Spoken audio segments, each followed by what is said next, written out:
Folks, we are live. Welcome to Dungeons, Dragons, and Discourse. I am Eric Tenkar, your bartender in the OSR. And I am Glenn. Stage right is the old man Grognard, No, Glen, I'm Glenn. and there's a Glynn right There's a Glynn below. down here. There's Yeah. a Glynn. It's not a glitch. It's a Glynn on your screen. The famous, infamous Glynn Seal is with us Yes, tonight. Mr. Midderlands, as I like to call him. Holy crap. Yes.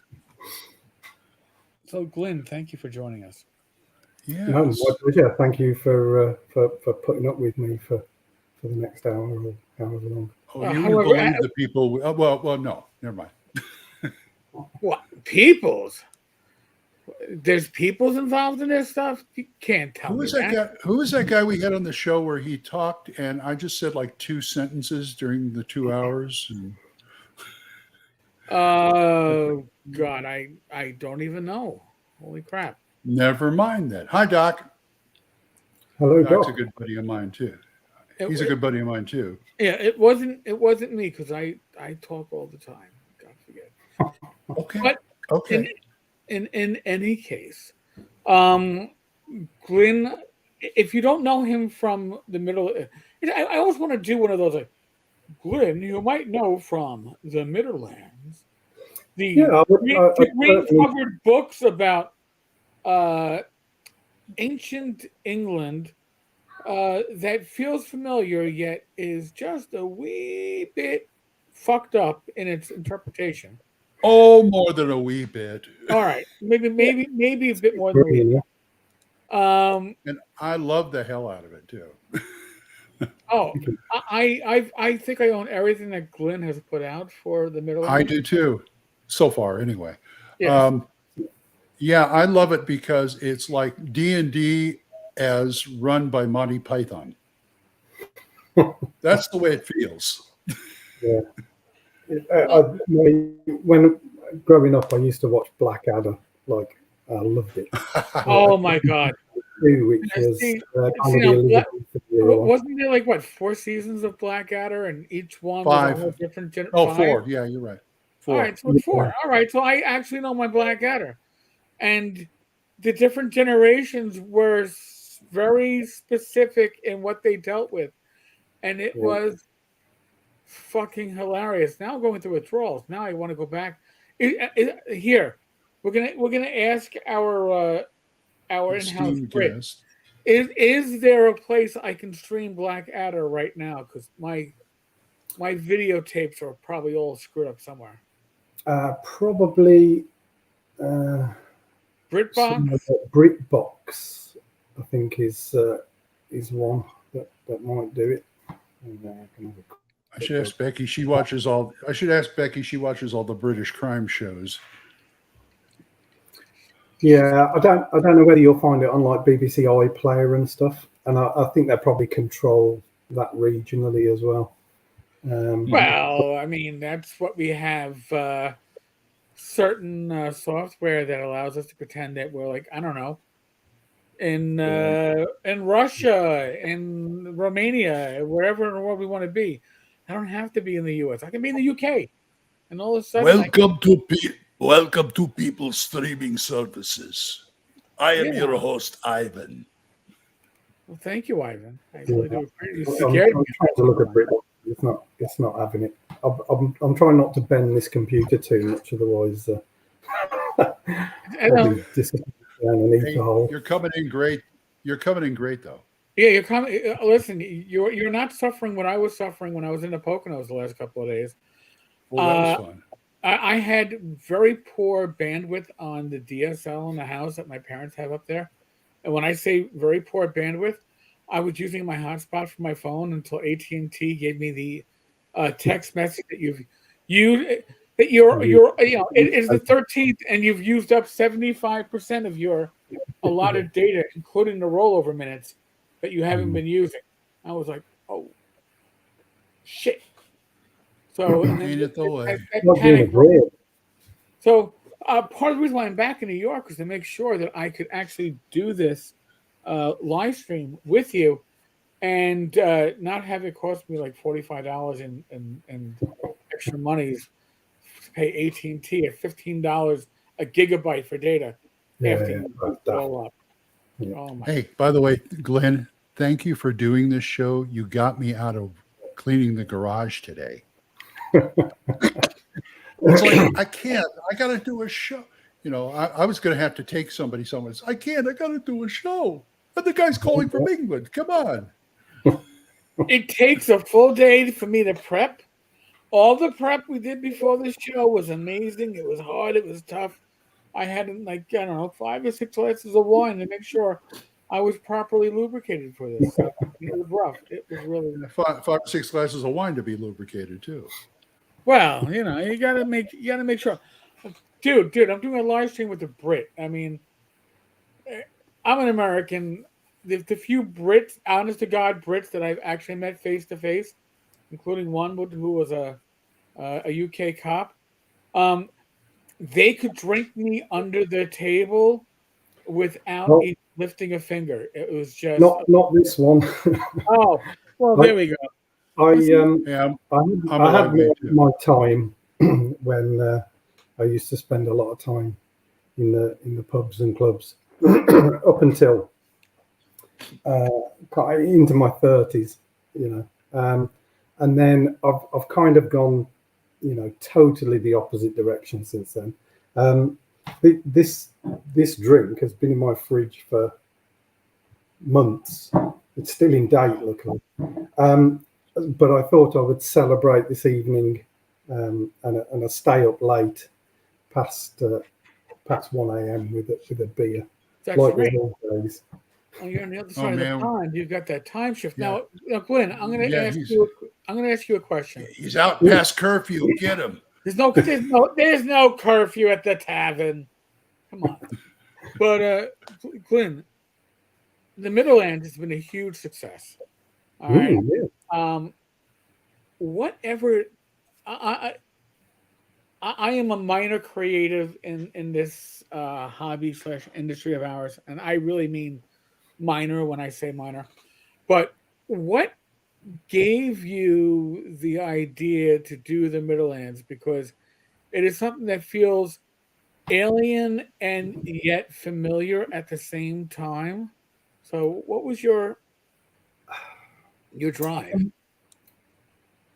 So what I've discovered is my creative process is I get an idea for something, and there's generally only enough momentum to carry it so far before I not that I lose interest, but I lose drive to continue it with the same degree of passion that I've had at the start. So what I tend to do then is I park it, find out what else is driving me to do something, go off down that route, and then I have all these plates spinning and all these things simmering away, and then in between commissions and stuff that have to be done, right, I'm working on my own stuff. So then I'll say, right, okay, well actually I've got some time now. Which of the projects that are simmering or spinning do I now most want to get back involved in? And I pick that one. So I'm always trying to make sure that I'm as motivated and creative for that particular project at any given time. And that basically happened with the Midderlands. And it didn't start off with an intention to do exactly what I created at the end. So what I started doing, it started from just sketching pictures of monsters, and all of the side profiles of the heads of the creatures in the book. That was what started it off. I was just filling a book with all of those, and this was while I was round at my girlfriend's. She was watching telly. I was just doodling. And I kind of then started to think, oh, it'd be great if these creatures were kind of real creatures that sort of lived in the environment around here. Right.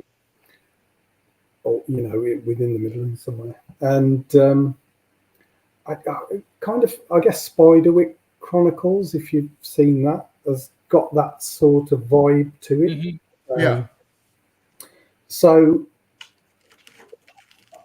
the more I thought about it, the more I thought, oh yeah, it'd be great to do like a book. And I wasn't actually thinking of a role-playing setting book. I was just thinking of like a kid's book almost. But then the more I thought about it, the more I thought, you know what, I could draw the map of this. I could sort of twist it a bit. So it's not quite exactly around here, but it's like an alternative. Right. And pretty much throw all of the kind of childhood references to things that I've had, and Hey, I was happy you put the cat. I'm sorry. I was happy you put the Cavern Club in there. I'm a big Beatles fan, so I was happy you put that in there. Yeah. Even now, I mean, I wrote all that going back, was it like 5 years, something like that. And sometimes I can't even remember what I wrote. Right. Because I'm creating lots of stuff all the time, and sometimes for other people, and sometimes I can't even remember what I wrote for mine and what I wrote for somebody else. Well, let me tell you, I've got everything you wrote, Midderlands, and I've not seen. I'm sure they're out there. I haven't seen a bad review of this. Everybody I show it to is just wow. And it's probably my number one campaign setting that I don't get to run. Yeah, I think that's a standard thing with the OSR, though, isn't it? That we've got bookcases filled with material and settings and things that we just love to have a read through and a flick through occasionally. Yeah, I've got a garage full. Sometimes as playing it, and if that's what you get a kick out of, then that's fine. Buy a book and never play it. Just enjoy it. I've got so many old, role-playing game books, and my wife's like, "Are you going to get rid of any of them?" I already got rid of a third of them. These are for my old age. I sit around in front of the fire reading an old D&D book. Well, I enjoy using stuff as inspiration. Like I have no problem looking at something from the Midderlands and going, all right, I can use this in my current campaign. I don't even have to file the serial numbers off of it. It is perfect as it is because it's a twist. A lot of your stuff is a twist on stuff that we already kind of feel comfortable with. Yeah. It's like, to me, that's the secret of the Midderlands, right? You look at it and you read it and you go, this kind of almost could be real. It almost could be our own history if it was like, I don't know, Stranger Things, and we were on the side of the world. That's why I said Monty Python, because it seems like all the NPCs are everybody who's in the Midderlands, with the green mist and the strange stuff going on, and they're all blasé about it.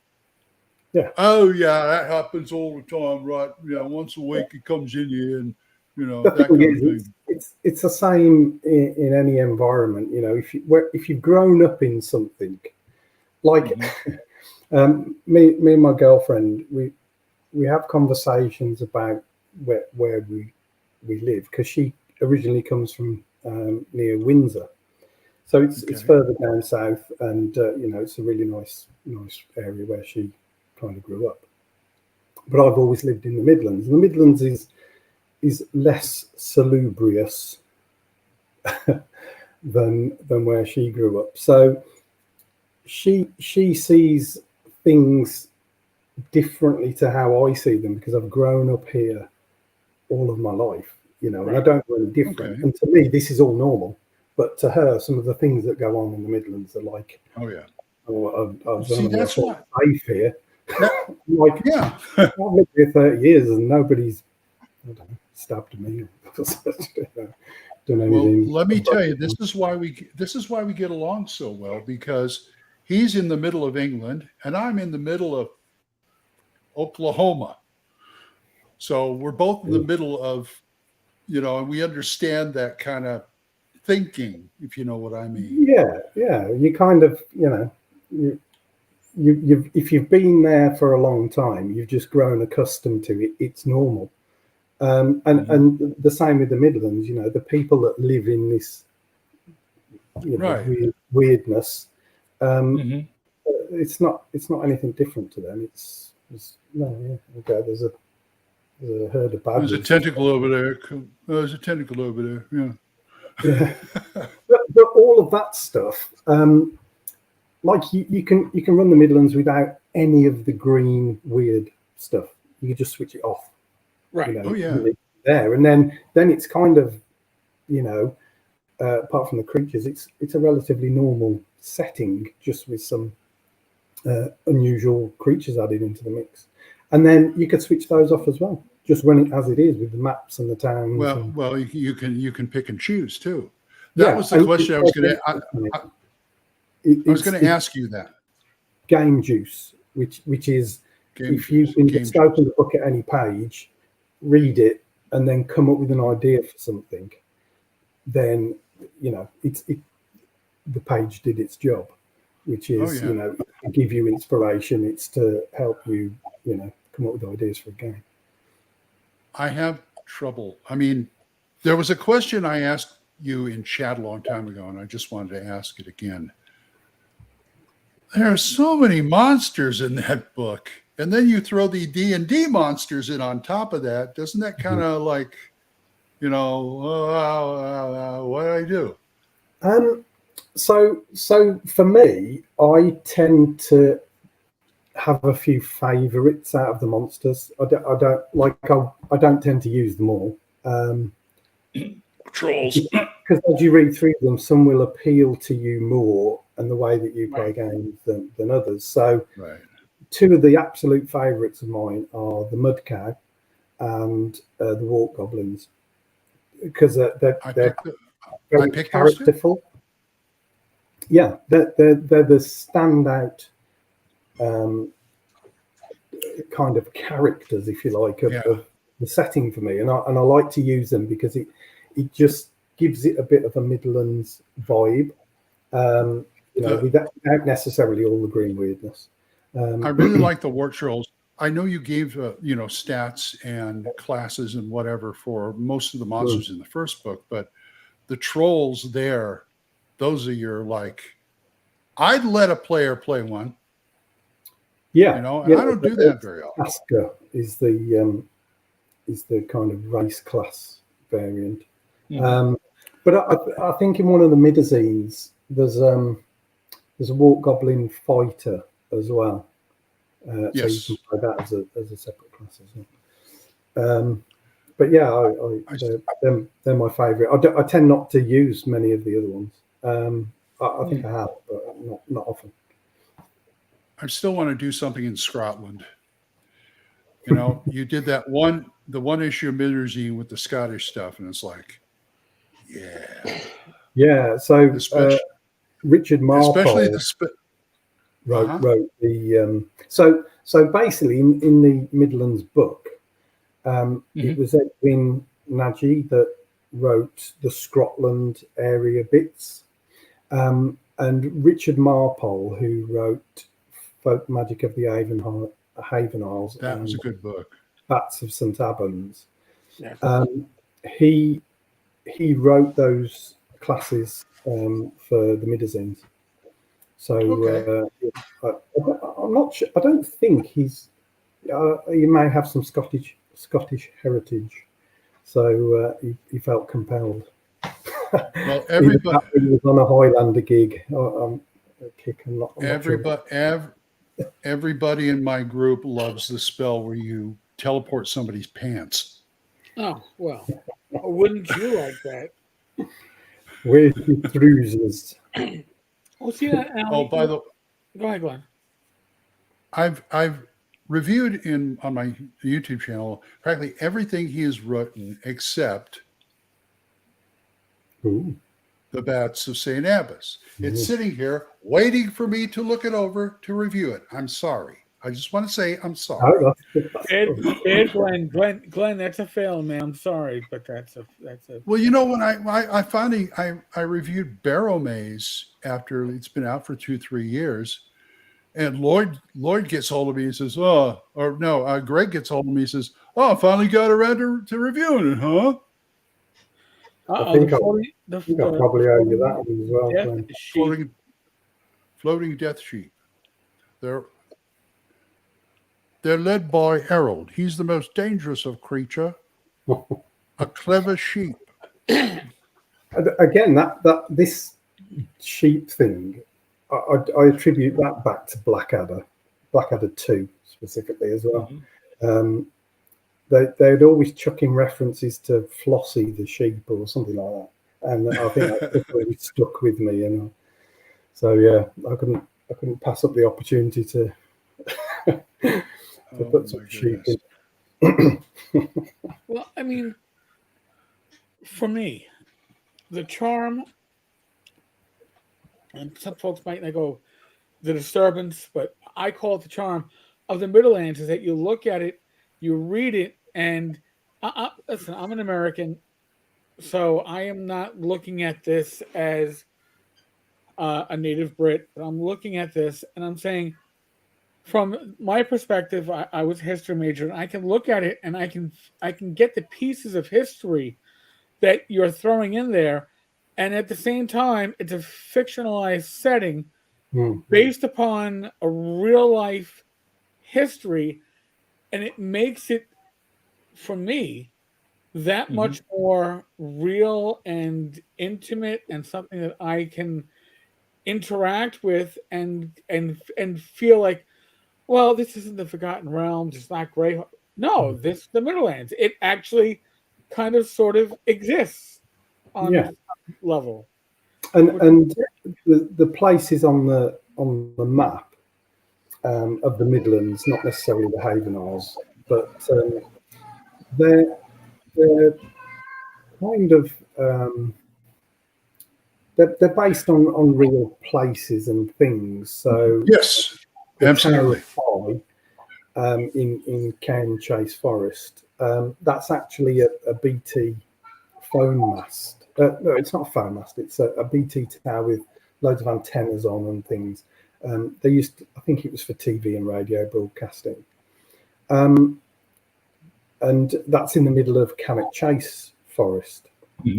And I remember growing up as a kid, looking out of my bedroom window, and in the distance, right in the distance, I could see this tower on the horizon. So I always used to be able to see that growing up as a kid. So it's kind of lodged in my memory as a landmark, and it would be a landmark that you would see. So it's a good place to start. Yeah, and Black and Rock is it's a glacial boulder in a place in Warsaw called the Arboretum. So that actually exists. So got photos of it, and it's made from hellstone or something. Yeah, so it's just taking these little things of interest in the local landscape and then turning them into something a bit more fantastic. The way you described the Gloomium and the Gloomium down below, I was not only afraid as a player to go into dungeons now, I was afraid to let my players go into dungeons if this was the case. Yeah, you don't want to grow an extra appendage. Yeah, what's the extra appendage amongst friends? Come on. An extra leg, improve your movement. These are the same players that would have cut off their own hand to put on the hand of Vecna. Or cut off their own eye to have the eye of Vecna. So don't tell me that this is going to make them all that much discerning. You know what? You know what? You ought to make a Midderlands version of the hand and eye of Vecna. That would be fun. That would be funny. Yeah. How would that pan out? Well, it'd be a hand that looked like a foot for a start. Maybe. Maybe it is a foot. It'd be the handy foot of some name that I'll come up with. You listen. You would need a saint. Somebody whose body did not decompose historically, you know, and then you could say, all right, so you know, if we desecrate that body, what bits and pieces? So maybe it's not the eye vector, maybe it's the wisdom Ear. tooth of you know, Saint Jackass, Plandigan whatever or the something. person's name really is. And this is, yes, I know it's Good Friday. Here I am joking about this stuff, but forgive me, I know not what I say. But yes, and you can have a foot that can only be worn as a hand. That would certainly fit within the thing that we're looking at. So, God, Or that's it's a hand and all of the fingers are actually toes. of course the little Yeah. stubby things, you know. So it's an actual hand with fingers that are toes, so it can't grip anything. That's a challenge now, isn't it? Well, that gives new meaning to the phrase "boot to the head." Yeah. Ugh. Well, that's Midazine 8 sorted. There you go. Now, geez. All right. So I know you have an upcoming Kickstarter. We're going to touch on Yes, this yes. Yeah. so we don't forget it. So then we can go on to other stuff. But I hadn't heard about this yet, and I'm going to share this on the screen. There we go. Yeah. So it's Ascalith. I hope I'm pronouncing that right. I'm an American, so forgive me. I don't speak the King's English.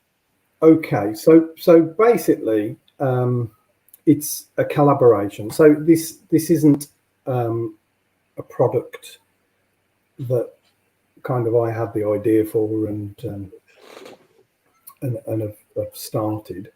So I was approached by a couple of great guys over in Sweden, and they've got this idea for some table generation for a kind of weird science fantasy city called Ascalith. And it's basically how to sort of generate that on the fly using the tables. So they sent it over to me.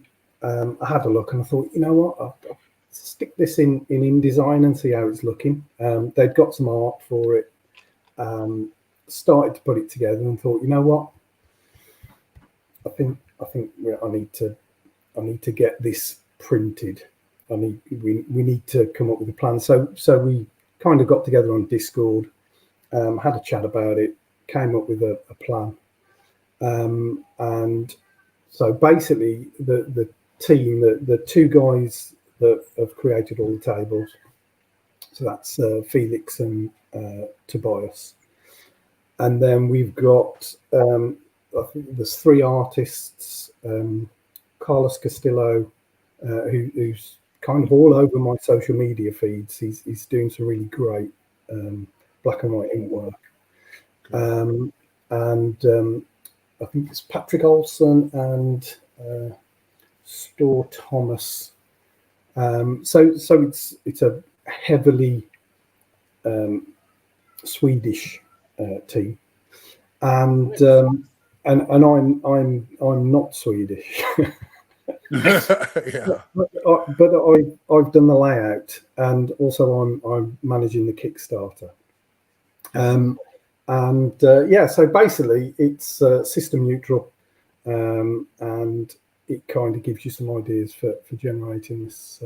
Those are the words that attract me on anything. System neutral.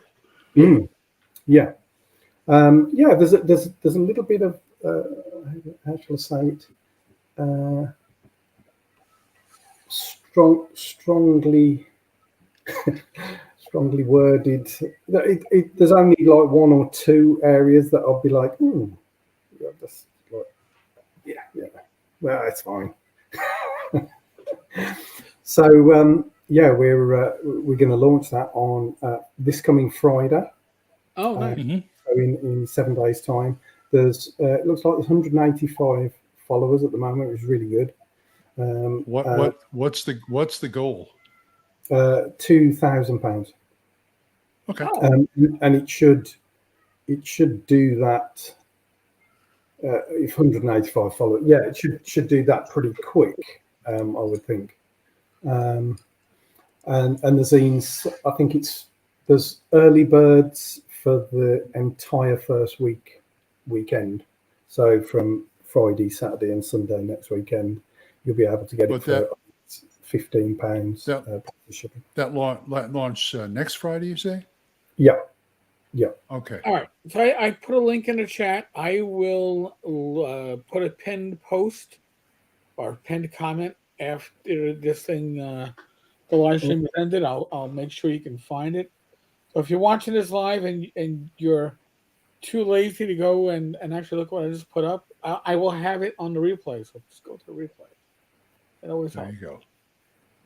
Yeah, I'm just picking up a message in the comments from Or Catrone. Yep. He was asking about Pookie being an editor on the Midlands, and we want to know what kind of insight he lent to the project. So yeah, Pookie lives 25 minutes away from me. So he's very local and totally gets the Midlands.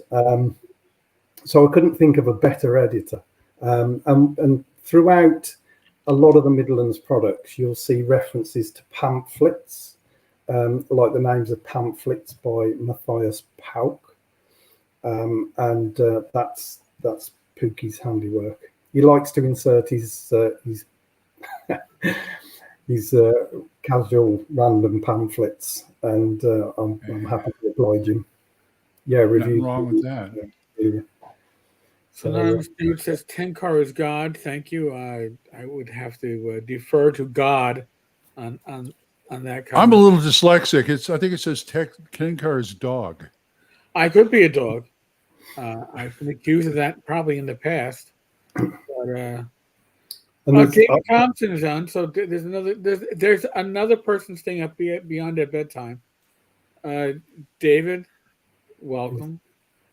Oh, is David in the UK? He's a UKer. Yes. Yeah, he's on our Thursday chat practically every week. Yes. I have some really good talks with him. I've got the project. The review from I can never pronounce it. Relay, right? Relay. I say relay. Yeah, I say Rilya. In fact, there's a place in North Wales called Rill. So when I expanded the Midlands outside of the Haven Isles to kind of give it like a whole world. Oh, nice.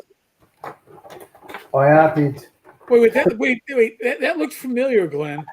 I don't know where I've seen that before. Yeah, I can't get it. I don't know either. I don't know whether. Yeah. Let me ask you.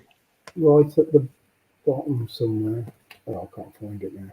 Typical. I assume the Gloomium gets over to the States too. That said Rill. Yeah. Hey. My joke. Did you know?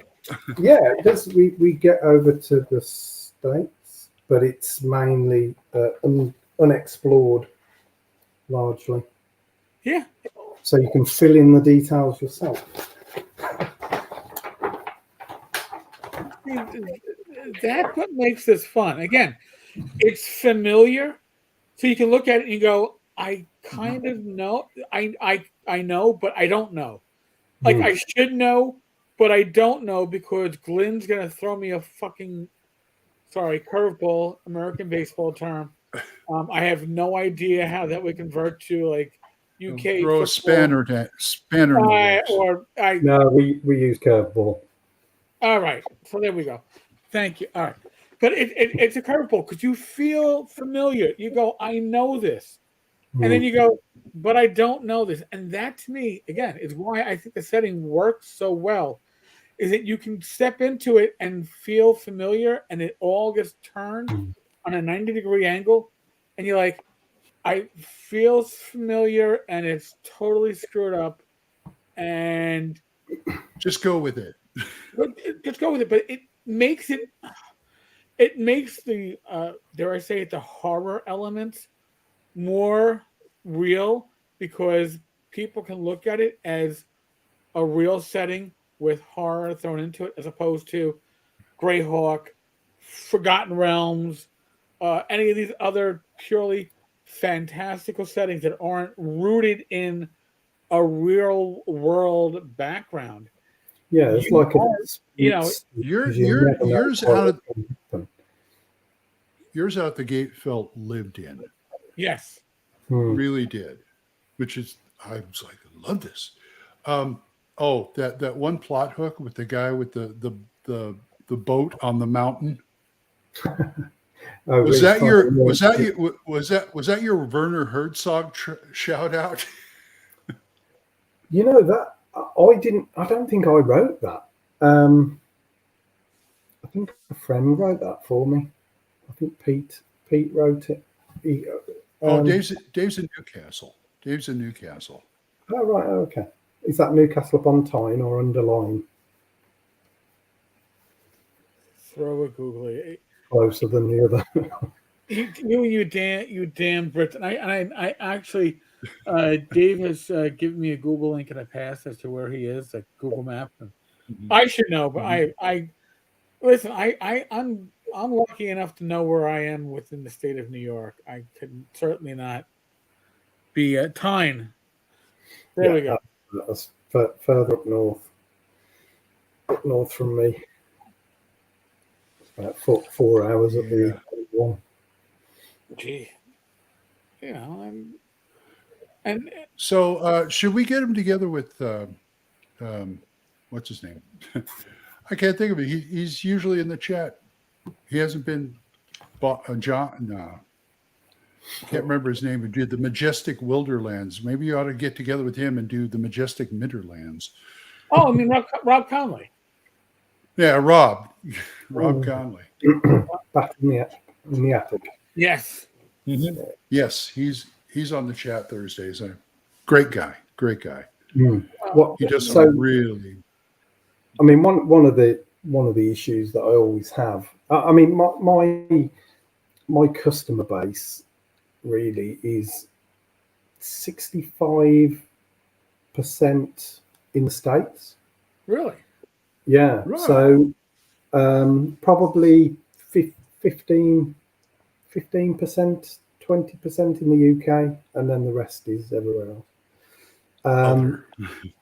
So the one big concern for me is shipping books out to the States and it being really expensive. Oh, okay. Yes, God, yeah. I know that you've been very generous with me in that. So every time I go up to my family, I go to my wife and my grandson says, "See where this came from? You know how much that costs?" I submitted. He's a good friend. To the Emmy Awards again this year. Oh, God bless you. Oh, are you nominated again? That's an expensive proposition. Yeah, but it is if you live in the UK, because all of the judges are always in the US or Canada or Australia. Yeah. So that ends up being, well, it depends what I send, but I think I sent a box set with. Did you send the Death Sheep in? Yeah, that's gone in, and the Dungeons, Caves, and Strange Locales handy maps, and I think I sent in the Midderzine, one of the Midderzines as well, with the Lost World map. Oh yeah. But each one of those costs about, because you have to send 6 copies, about £30 times 190. It was about like 100. I think it was about 160 quid. I spent at the post office just sending out 6 sets of free copies, plus the cost of the copies. So yeah, it's and also then it's very difficult to measure the return. But I was about to ask that question. If you make it to the finals, if you get one of the Emmy medals, how much of a sales bump do you see from that? I was wondering. Well, it's very difficult to measure because you don't really know exactly where the sales are coming from. So Right. you can get a good spike off a product review. Mhm. And as an example, the one year when I won the Ennie, I didn't see much of a spike, and then Questing Beast did a review of whatever one of the products was, and Right. that caused the spike. So Yeah. what I thought was really interesting then is that the review caused more of a surge in sales than the Emmy Award.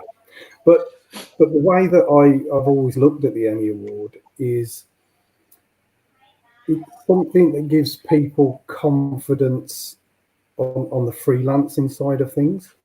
Right. So if somebody's commissioning me for cartography or anything else, artwork or Oh writing, yeah. like although the Emmy Award is for specifically the first one was for the cartography for the Midlands, and the second one was cartography for an OSE product. Yes. Didn't you get it for to all areas of freelancing? You know, not just the cartography, because people see that you've won an award, and that must mean you're quite good at doing things that you do. Right. So I think David asks, when are we going to see a Northern Book Lol Umberland? David, I know this one. The Midderlands expanded. yeah, so the Midlands expanded. That covers the whole of the UK, with the exception of kind of Northern Ireland and Ireland. A little bit. Yeah, but it covers up as far as Newcastle upon Tyne and Sunderland, and in fact I've got a map here. Oh,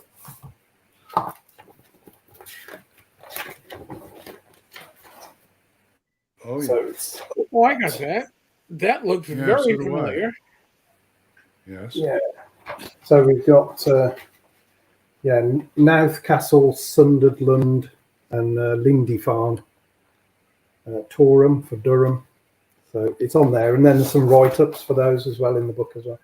So some of that's briefly mentioned already in Midlands Expanded. There might be some extra information in the mid-zines, but probably nothing that close. I like pirates, so I was going to do if I got a chance, I was going to do something around like Liverpool, Port Town. So, you can all go off and fight pirates or whatever. For me, if I was going to write something for the Midlands that was pirate-esque, it would be down in like Cornwall and Devon on the southwest coast. And I think that's only because of the pirates of Penzance.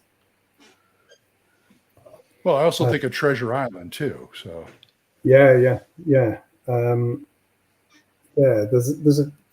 There's talk of pirates down on that coast in the book as well. I'm pretty sure, because there's a lot of the shark folk as well, and giant crabs and jelly glooms.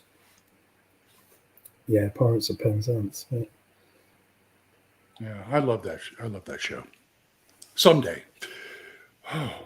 Oh boy. And, Yeah. So you have the Kickstarter starting. You have Death Sheep out there. What else you got? We I got know the you have something else. There's something else, right? And I'm pretty excited about it. Oh yeah, go ahead. Yeah.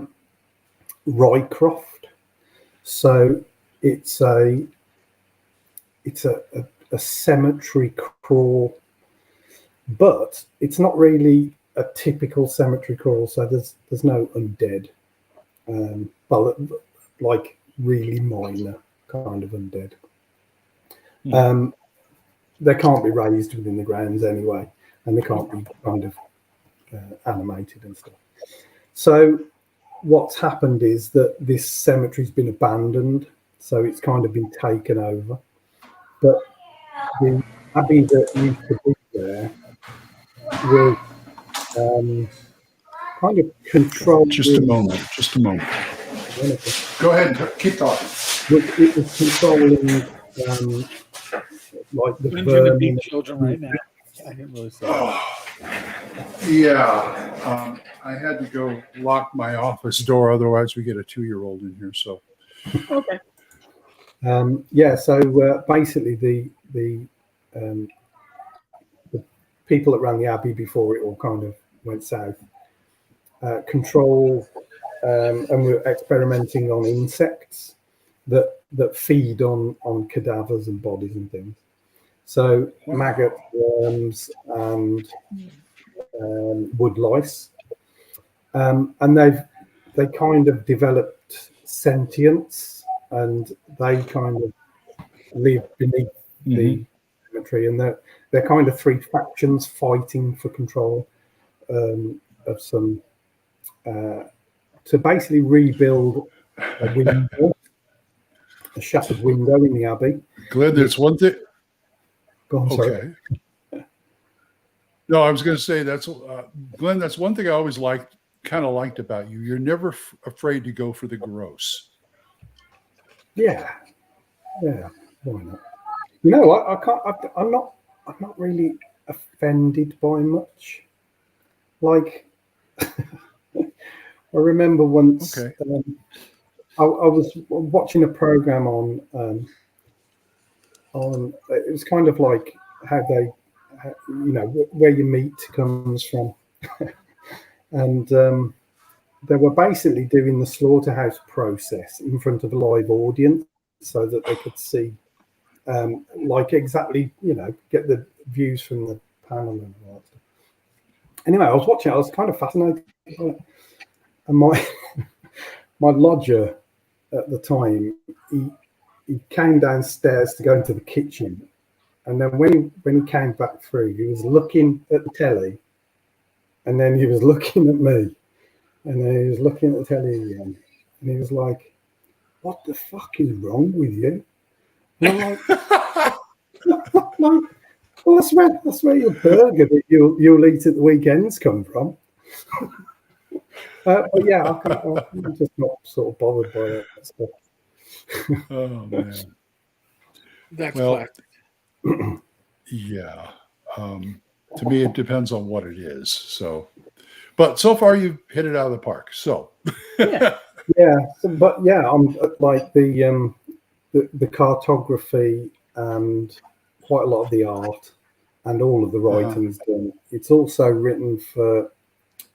It's been converted to old school essentials, so it's the first product really that I've done that's OSE, rather than specifically Swords and Wizardry or Right. DCC or kind of with Rancy Canyons of the Floating Death Sheep. I tried 3 different systems, and it was sort of experimental because I wanted to see how the distribution of sales would be between 3 different systems. So there was 5e, Dungeon Crawl Classics, and Swords and Wizardry, and pretty much they were all equal. There wasn't really a heavy sway towards one system or the other. Okay. So that didn't help me. That didn't help me really. Sure. But what I found is when I was doing the conversions for Rycroft to OSE, after I'd done it, I thought to myself, you know what, I could run this with S&W no problem, because yes, yeah, definitely. Yes, it was made for it. Sending armor classes, they show THACO and base attack bonus values. The stat block for OSE is just kind of it's Swords and Wizardry enough that you could pick that up and run it straight in S&W without any issues. Oh yeah. Like whether I wing across to focus on OSE more for the moment. It's definitely the system of choice for a lot of people. It's God, it is the Absolutely. elephant in the room right now, right? It is. What other system is generating hundreds of $1,000s in Kickstarter sales for the Watsy? OSR? No, for the OSR. Oh, And I'm sorry. the OSC right now. I mean, honestly, there Neck are and neck. larger, third-party publishers that all do 5e and OSR system of choice, and a lot of them are going, oh, well, I guess the OSR system of choice needs to be Old School Essentials because that is where the money is. And honestly, somebody who grew up playing, I got introduced to gaming with 1E, AD&D 1E, but I used to run basic expert adventures with 1E. I didn't convert anything.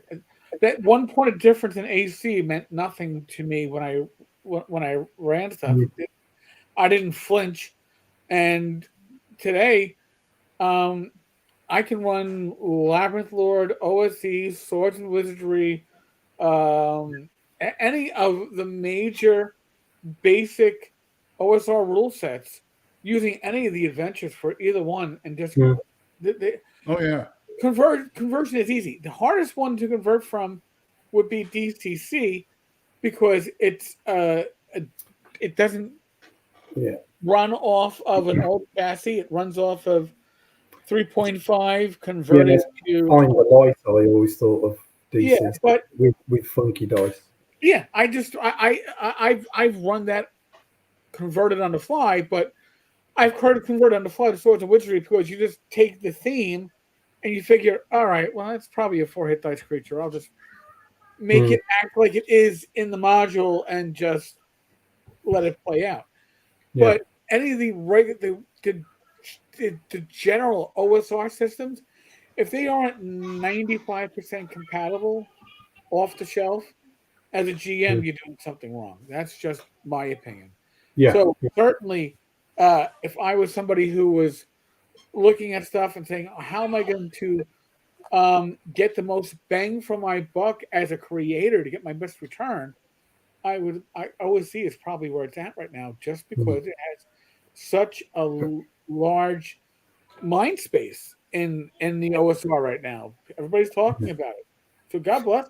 God bless them.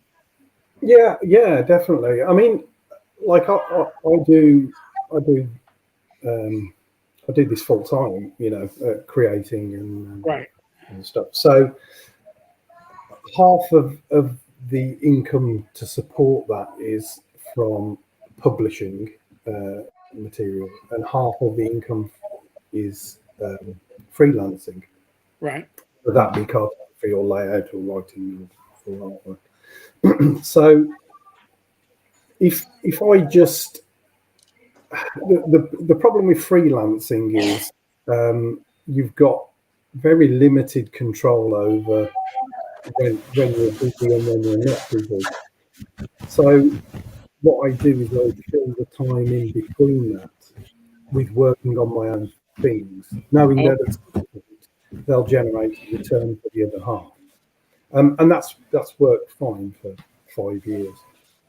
But I don't stop. I'm like I mean I do have to go and see family and attend to family matters. But I know the feeling. I'm always at a computer doing something creating, into the night. More power to you, man. God bless you. Yeah, but it's not. I couldn't do that just publishing. Right. I couldn't do that just freelancing. I have to have both. I have to have as many revenue streams as I can get, because I never know when one's going to go quiet and the other one has to kind of pick up the slack. Oh, definitely. Because anybody who's looking to, those that can make a living off of creating for this community are few and far between. but nobody's doing it with just a single income stream. You need to diversify because you don't know. And that goes to anything. I mean, listen, the little money that I make in this community was between affiliate sales from drive-through and Humble Bundle and my actual sales of products. You have to diversify. You have to have multiple streams because again, you don't know if one's going to slow down for whatever reason. You can't predict it. Yeah. And I don't need this money. This money pays for my hobby. If I was actually living off it, if I didn't have a pension, it would be a total different mindset on how to be focused to make sure I am doing what I need to do to ensure my own success. And that's something that a lot of people don't really grasp like that. Yeah, it's it's.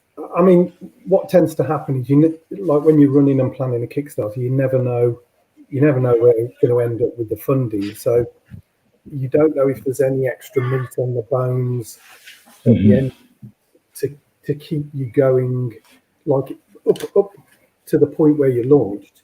You could have spent 2 months working on it in between times you didn't have commissions. That was unpaid, so it's got to be paid like by the Kickstarter. And sometimes you don't know.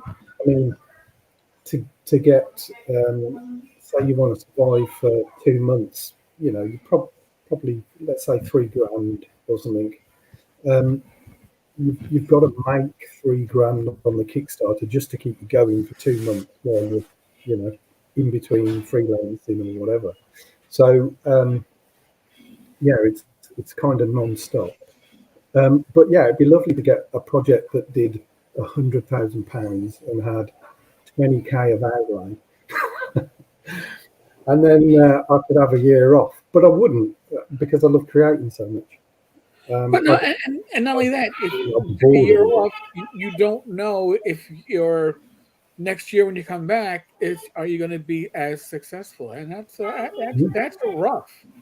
That's a rough choice. Yeah. It is. I don't think I would stop. My brain's always going. It always needs something to do. So I think even if I won the lottery, I'd still be doing it. You're right. Oh, John Miller says the Night Owl Workshop book that I reviewed years ago, Freebooters, would make a great pirate campaign for the Midderlands. Probably and I think you're absolutely right. Well, it's based on White Box, so right. Yeah. So it'll work great. Mm-hmm. I have to check that out. Freebooters. Yeah. Yeah, if you can get the whole that book, folks, it's great. And it goes good with actually, Midderlands. all the Midderlands stuff is great. What doesn't go good with Midderlands? Shadowrun, yeah. Yeah, Glynn, I don't think there is a Midderlands release that I failed to back because it has certainly. And again, I haven't run it. I've enjoyed the reading of it. I've been inspired by it. I've picked pieces out and said, this is awesome. And again, usually I pick those stuff out because it feels historical and yet fantastical at the same time. So again, I was a history major and I majored in my focus was the Middle Ages, England, and of course World War II, because World War II was more Europe, just taken later. And I can read stuff of the Midderlands, and it doesn't necessarily feel like I'm reading a textbook. It doesn't have that feel. But again, it feels historical. It feels like your knowledge of history might be taken and twisted and maybe brought to an extreme. But if it was... if somebody took it and brought it down to its essence, the essence is based on historical locations, and it seems to me inspired by lore that is in English. So an example of that is Dudingley Castle in Dudingley, and that's based on a real life play called Dudley, which also has a castle, and I've been there quite a few times. And in the book, I say that there's a right, evil tosser called Codrell in Dudley. And sometimes he just, like in the middle of the night, he fires a cannon into the city just to piss people off. And that's the stuff I love. Yeah, so he actually in Dudley at Dudley Castle, just as you approach up to the Barbican, there are two cannons. Actually, no, I think they're in the ruined bit of the keep. But there's actually two cannons, and they were captured from Crimea, during the wars in the 1800s. So they came from Sebastopol. But I bought a book all about Dudley Castle, and not only was a lot of that inspiration for Dudingley, because I know it and I've been there, right. And I've been drinking around there in my youth. But also when I was doing the book for Lamentations of the Flame Princess, the Staffordshire Trading Company works of John Williams, the maps for Dudingley Castle are actually in there, or Dudley Castle. So that book is pretty much authentic 17th century structures, or structures throughout time, drawn at the point of around where they were in the 17th century. So okay. There was a lot of research done for that book. It took 13 months, and a lot of things that I picked up, while I was doing that, have appeared in bits of Midderlands products as well. So there are, sort of twists on historical stuff throughout it. Yeah, David Thompson said he was Dudley in an AD&D campaign many years ago. Yeah. And John Miller says Staffordshire for Lamentations is awesome. I forgot that you did that. Yeah, I did the layout for it as well. Really? Okay, David. Oh, I'm sorry. Yeah, I was very happy with that. It took quite a while to come out. I pretty much had all the artwork done back in, 2017 or something. It's like 5 years ago. It was pretty much done. Wow. But it took a long time to make it to the release schedule. Okay, David, tell me, what castle are you by? I'm curious now. Got castle wars going on here. Oh, he loves the city's wall, not far from there. And in the Midderlands, I can't even remember what I call it anymore. What do I call it? Hadrian Wall, the Great Wall of Hadrian's Wall. Yeah, Hadrian's Wall. That's not far from Newcastle upon Tyne. Oh, okay. Yeah, that's probably it. Okay.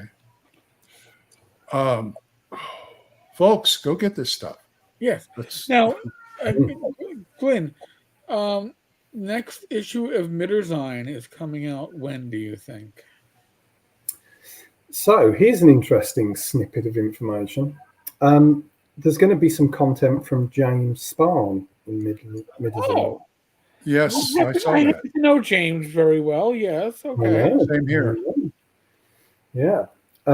So me and James were talking a little while back, and he's just had a new edition, and I wish him and the family all the very best. Oh yes, little Sam, named after Sam Wise from Lord of the Rings. Coincidence, but yes. Congratulations to James. So I think I've got the text from James, and it's basically there's some like gloomium based pipe weeds and things like that. Okay. That's James. Yeah. Yeah. So I think so that'll make it into MZA. okay. I've got issues 1 through 5. Is that the whole run so far? No. Uh-oh. So you're missing 6 and 7. 6 is it's the Lost World edition. It's the one that this map is part of that expands everything out to Nice. the whole world.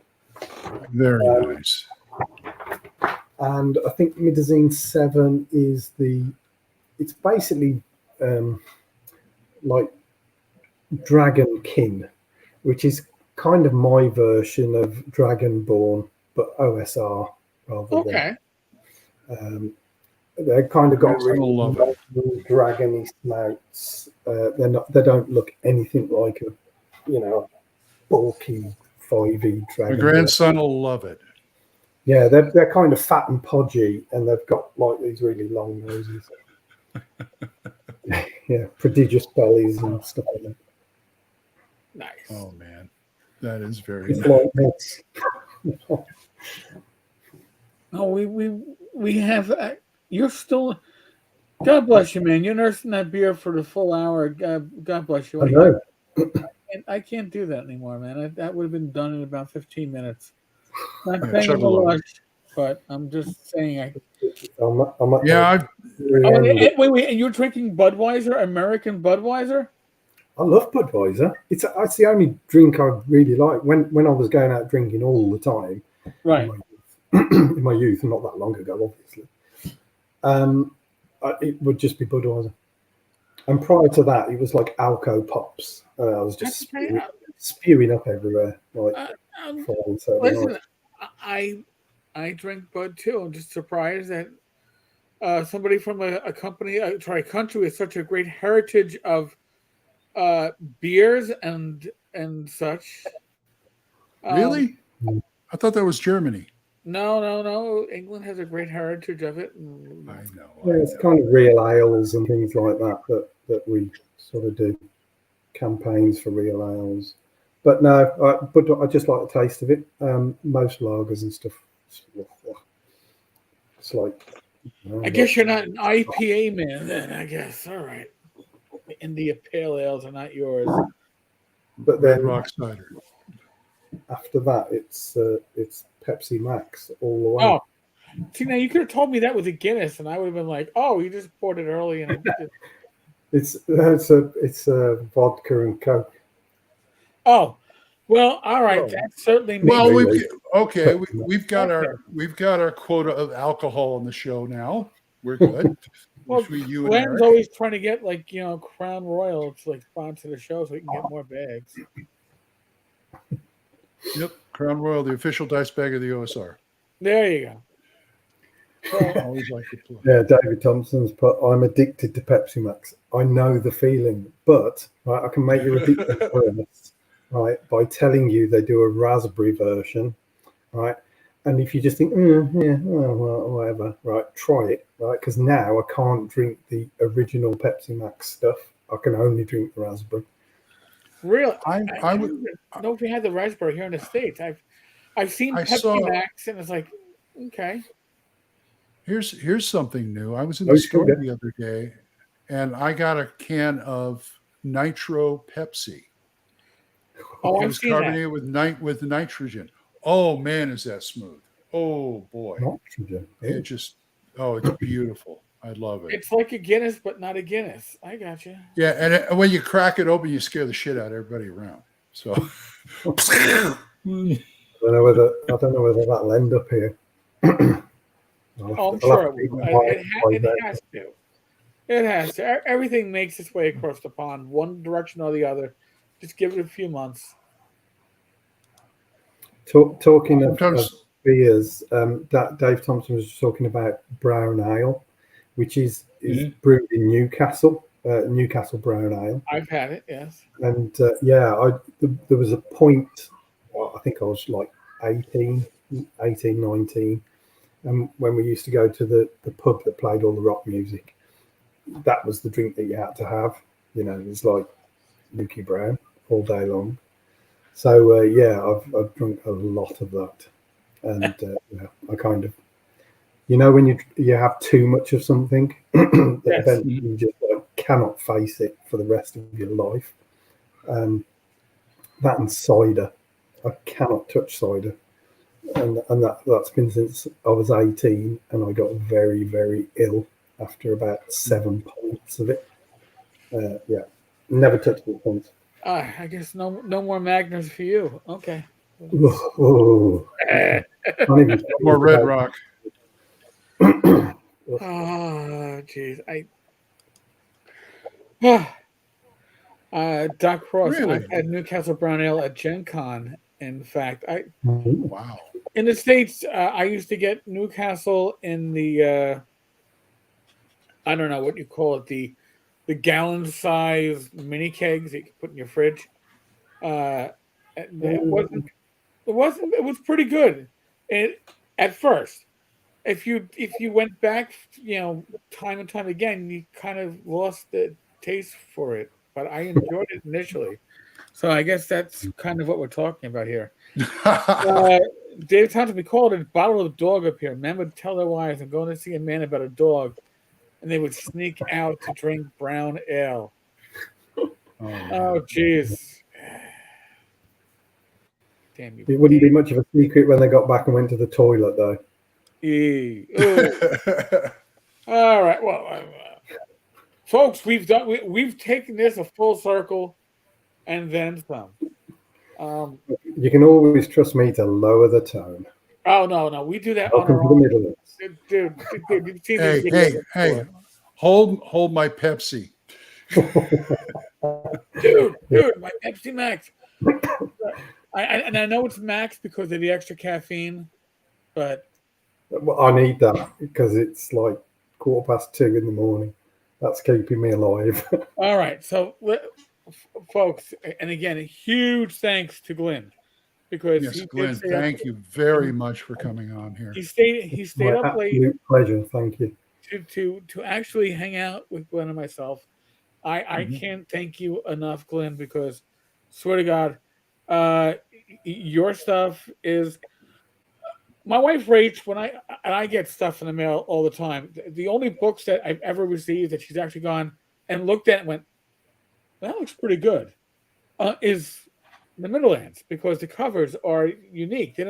They stand out not because it's flashy artwork. It stands out because it's stylishly colored.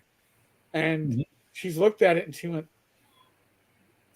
I like that. I was like, well, you probably want to play it. It's historical. So if I ever do get rates to sit down and actually game with me as opposed to just gaming at conventions, I'm sure it will be the Midderlands because that's awesome.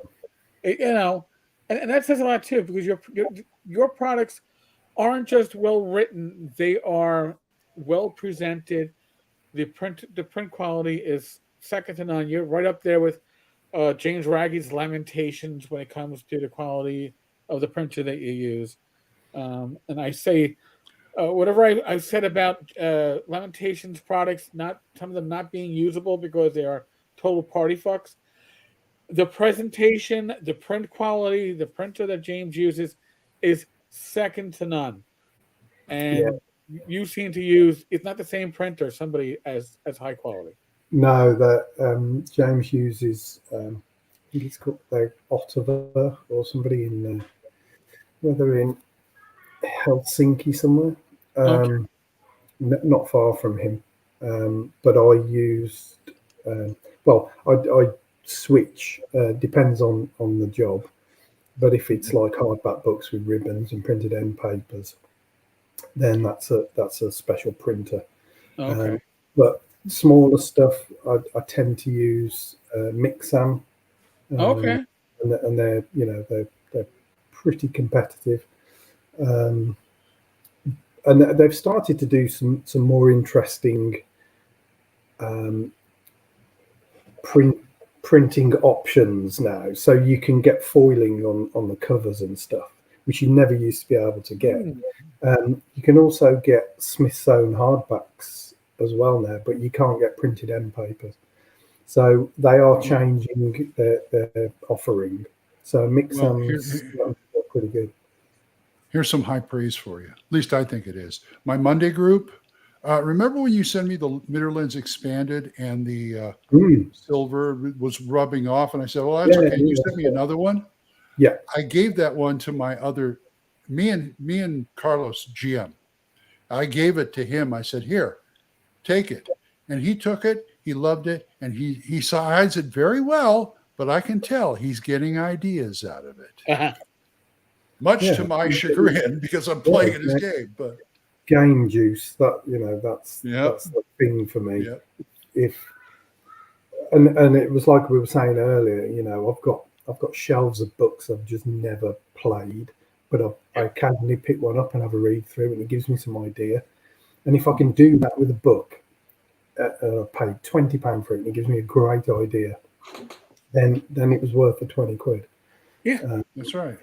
And I've got loads of books like that. I don't necessarily see it as a book that I'm going to play. Sometimes it'd be a book that I look through and go, actually, I really like that art style. Who's that artist? And then, or I really like the layout of that. I like what they did with the headings, or I like these, chapter pages or whatever. So I get ideas from everywhere. And that can be by backing other people's Kickstarters and buying books that I never play. Please, more. That's all I can say. Library. Yeah. All right, so folks, I'm going to put in the comments section of this video, I will put a link to Glenn's next Kickstarter, which is going to be kicking off next week. And Glynn, you do have an online web store, if I recall correctly. I will Google it, and I will put it up in the comments so folks can find it. Yeah, it's pretty easy to remember for anybody that wants to go and hunt for it. So it's Monkey Blood Design, all one word, .co.uk/store, and then. Well, folks, I'll put a link up. It should be up probably within about half an hour after we finish this. Okay, last question from me. Where did the name Monkey Blood design come from? No. Nowhere? And I've been asked, what's the little, like, skeleton thing? Yeah. And what's that got to do with monkey blood? And the answer is nothing at all. It's the worst market branding in the entire history. You are a man after my own heart. Yeah, so the reason for the little skeleton thing, that's called Dooble. Yeah, I used to, when I first started drawing maps, I was always in the wall fill of maps. I tend to draw like a little skeleton snaky thing. So that's where that came from. And I always, David Thompson said monkey blood is the raspberry juice we got in the ice cream, which is exactly what that is. And I kind of just, again, I like the idea of, blood and. Okay. Fair enough. I thought about changing it, but you'd never know until you know, and now you know. Mm-hmm. The more and knowing is half the battle. Yep. So again, huge thanks to Glynn for joining us, for staying up late. I mean, for Glenn, it's almost 8:30. For me, it's almost 9:30. For you, it's got to be what, 2? Almost 2 o'clock. You're getting late. 20 past. Yeah. Anyway, thank you again, Glenn. And the only thing I have left to say is go to bed. Yeah, we're gonna send you to bed after this. Again, huge thank you to Glynn. Thank you to everybody in our live audience. Great comments, great questions. Yeah. Do the spiel. You're gonna do the normal spiel. I always do it. We're still in the midst of the world of COVID. Use your common sense. I'm not your mother. I'm not your father. I'm not going to tell you what to do aside from use your common sense. All right.